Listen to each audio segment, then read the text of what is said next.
নারীরা কি নিয়ে মত্ত, নিজেদের সৌন্দর্য প্রদর্শন, যুবকের সাথে রাত কাটানো, যৌবনকে উপভোগ করা, উম্মতে মুহাম্মদী, উম্মতে মুসলিমান নারী।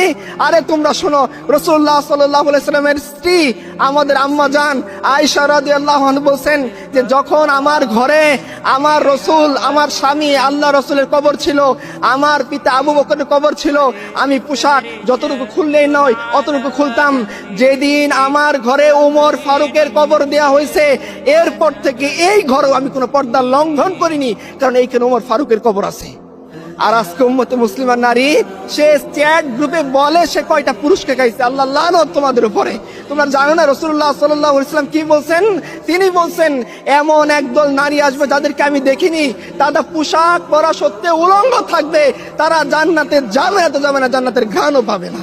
তোমরা শুনোনি এই কথা? তোমরা উম্মতে মুসলিমান নারী, আর তোমরা যুবকদের সাথে গিয়ে এই বাজে কাজে লিপ্ত হও। তোমরা ভ্যালেন্টাইন্স ডে উৎপন্ন করো, তোমাদের দেখে তো শয়তানও হাসে। তোমরা কি ধরনের সংস্কৃতি বেছে নিয়েছো? তোমরা আম্মা জান আয়েশা খাদিজার কালচার তোমাদের মনে নেই?